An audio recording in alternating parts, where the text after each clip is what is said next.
Bayangin kamu berinkarnasi ke dunia game romantis. Tapi bukannya jadi pangeran, kamu malah jadi figuran miskin, dan tiba-tiba dipaksa menikah dengan janda umur 50 tahun yang suaminya sudah mati 7 kali, dan kamu adalah korban berikutnya. Beat, dan ini baru awal neraka Leon Bartford. Di sebuah akademi bangsawan di dunia fantasi, seorang pemuda berambut biru berdiri dengan ekspresi kesal. Ia menggerutu bahwa dunia ini benar-benar menyebalkan. Tiba-tiba, seorang pria lain menantangnya untuk berduel, mengatasnamakan sang pangeran. Ketegangan memuncak di hadapan para siswa bangsawan. Seorang gadis pirang tampak terkejut melihat situasi tersebut. Dunia ini dipenuhi intrik, kesombongan bangsawan, dan sistem sosial yang berat sebelah. Namun, semua itu sebenarnya bukan dunia biasa. Cerita mundur ke kehidupan seorang pemuda biasa di Jepang modern. Ia terlihat lelah di kamarnya memainkan sebuah game konsol. Ia merasa bosan, lelah, dan sulit berkonsentrasi. Game yang ia mainkan adalah otome game, permainan simulasi kencan yang ditujukan untuk perempuan. Dalam game itu, karakter utama perempuan berinteraksi dengan para pria tampan bangsawan, termasuk seorang pangeran. Ia menganggap game itu konyol dan terlalu dramatis. Semua karakter pria terlihat terlalu sempurna, dan jalan ceritanya penuh klise romantis. Namun, ada alasan mengapa ia memainkan game tersebut. Game itu bukan miliknya, itu milik adik perempuannya. Adiknya memaksanya memainkan game tersebut hingga tamat karena ia sendiri tidak sempat menyelesaikannya. Sang kakak sebenarnya enggan, tetapi akhirnya menurut. Hubungan mereka cukup rumit. Ibunya lebih sering mempercayai adiknya yang pintar, manis, dan berprestasi. Sementara itu, ia sering dianggap kurang dapat diandalkan. Ia pernah mengalami kejadian memalukan ketika koleksi buku adiknya yang berisi konten dewasa ditemukan oleh ibunya. Entah bagaimana, kesalahan itu justru diarahkan kepadanya. Sejak saat itu, citranya di mata keluarga memburuk. Meski kesal, ia tetap memainkan game tersebut demi membuktikan sesuatu. Atau mungkin hanya demi harga dirinya. Dalam kondisi kelelahan dan emosi memuncak setelah membaca pesan mengejek dari adiknya, ia berteriak bahwa ia akan menamatkan game itu. Ia bermain hingga larut malam. Dunia dalam game itu adalah dunia fantasi dengan pulau-pulau melayang dan kapal udara. Sistem sosialnya unik. Perempuan memiliki kedudukan lebih tinggi, sementara laki-laki harus berjuang keras demi status dan kekuasaan. Ia menghafal semua alur cerita, karakter, dan sistem dunia tersebut karena dipaksa menyelesaikannya sampai akhir. Namun, sesuatu terjadi. Tanpa diduga, ia bereinkarnasi ke dalam dunia game yang sama. Bukan sebagai pangeran, bukan sebagai karakter utama, bukan sebagai salah satu pria tampan yang dipuja. Ia terlahir sebagai karakter figuran, mob, seorang bangsawan kecil yang nyaris tidak penting dalam cerita asli. Dan lebih buruk lagi, dunia itu sangat kejam bagi laki-laki biasa. Para bangsawan perempuan memiliki kekuasaan besar, sementara pria tanpa status hanya dianggap pelengkap.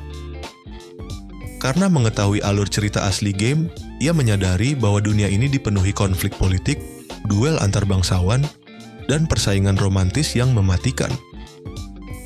Ia sebenarnya ingin hidup tenang sebagai figuran. Namun takdir membawanya terlibat dalam konflik utama, termasuk duel yang melibatkan sang pangeran dan para pria tampan lainnya. Kekesalannya pada dunia game itu berubah menjadi tekad. Jika dunia ini kejam bagi figuran, maka ia akan menggunakan pengetahuannya tentang alur cerita, memanfaatkan celah sistem dunia, bangkit dari posisi terendah, mengubah takdirnya sendiri.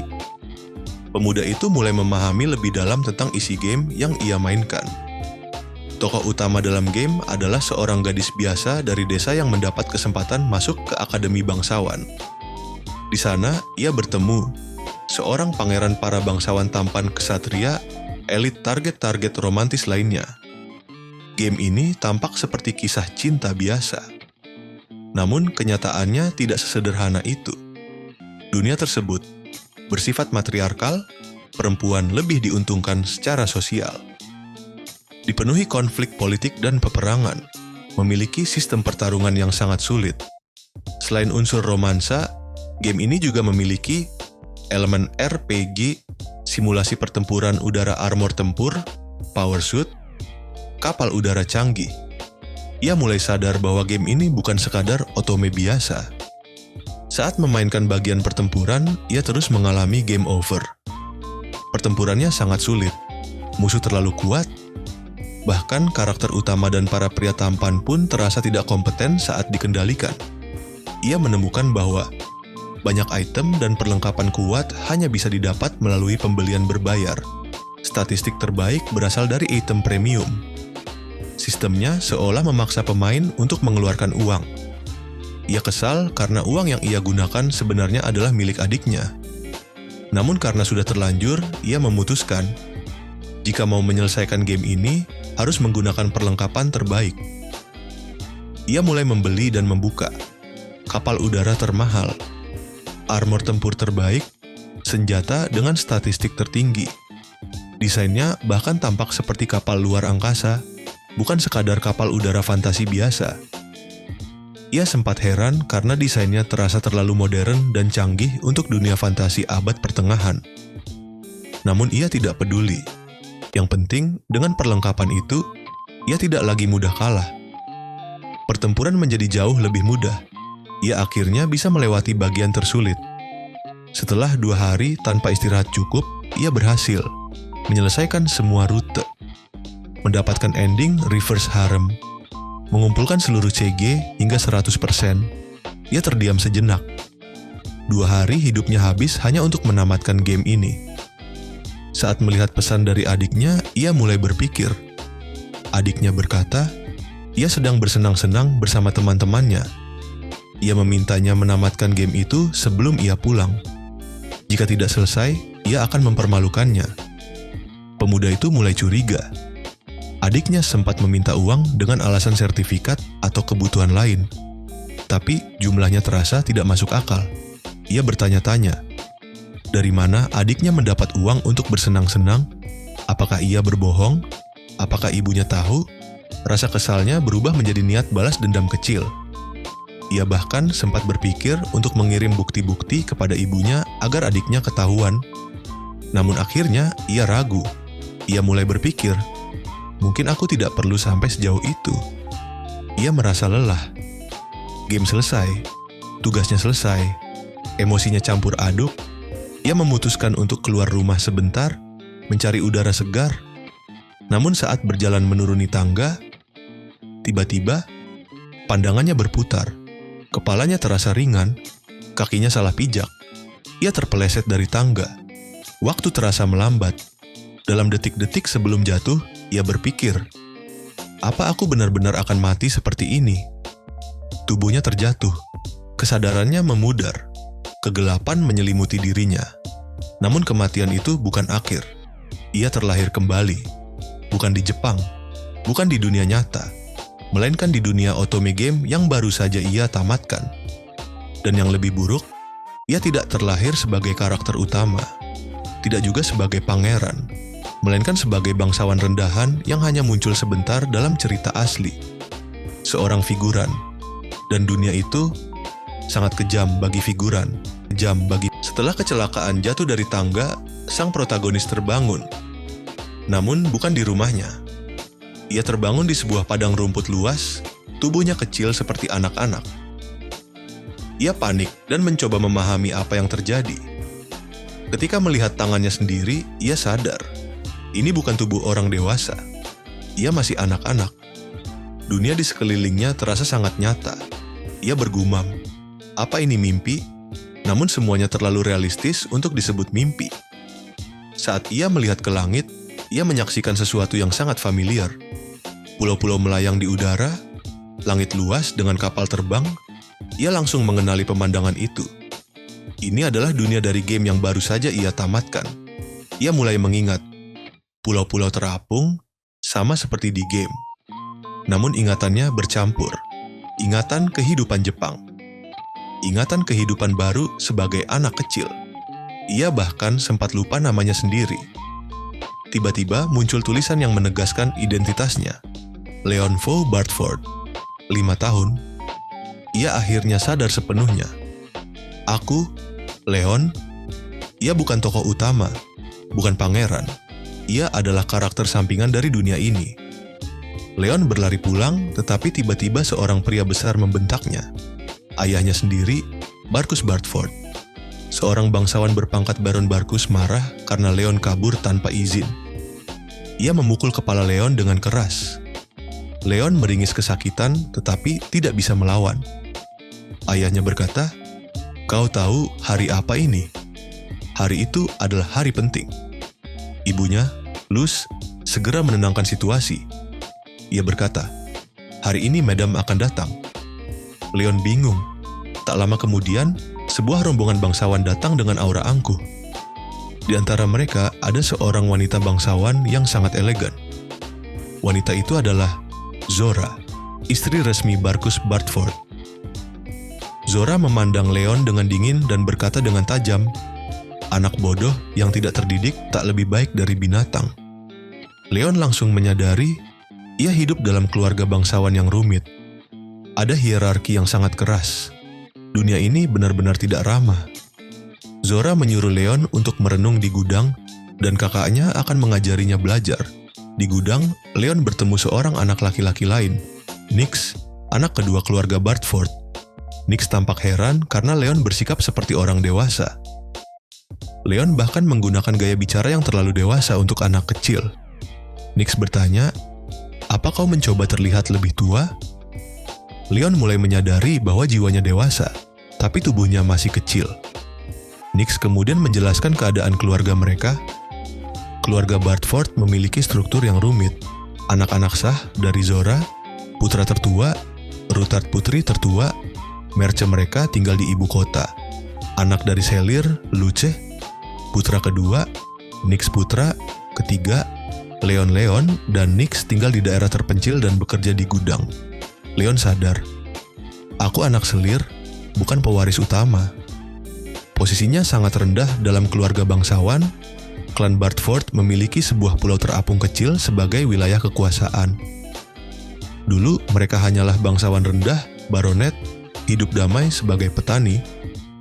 Namun wilayah mereka berkembang perlahan. Pertanian meningkat, penduduk bertambah, ekonomi mulai naik, sampai akhirnya kerajaan mengangkat mereka menjadi baron. Leon terkejut. Bukankah menjadi baron itu promosi? Namun Nix menjelaskan kenyataan pahit. Status baron berarti harus membayar kontribusi besar pada kerajaan. Keluarga mereka miskin, mereka tidak sanggup memenuhi tuntutan bangsawan tinggi. Itulah sebabnya ayah mereka menikahi Zora. Barkus terpaksa menikahi Zora, wanita bangsawan berstatus tinggi, agar keluarganya bisa bertahan. Namun konsekuensinya, Zora memegang kekuasaan penuh. Luce hanya selir. Leon dan Nix dianggap rendah. Leon mulai memahami, dunia ini memang kejam bagi figuran. Saat belajar bersama Nix di gudang, Leon mulai memahami sistem sosial dunia ini. Nix menjelaskan sesuatu yang membuat Leon terdiam. Jika seorang pria tidak masuk akademi, tidak memiliki prestasi, dan belum menikah sebelum usia 20 tahun, maka ia akan dianggap gagal. Lebih parah lagi, pria seperti itu akan dipaksa menikah dengan wanita yang tidak laku. Biasanya wanita bangsawan yang lebih tua, berstatus tinggi, dan tidak memiliki pasangan. Leon terkejut. Di dunia ini, wanita memilih pasangan. Pria adalah komoditas. Pria tanpa nilai akan diambil oleh wanita yang tidak mendapat pasangan. Ini benar-benar dunia yang terbalik dari kehidupan modern. Nix menjelaskan dengan santai. Banyak wanita menikahi pria yang lebih muda. Banyak pria kabur karena tidak tahan.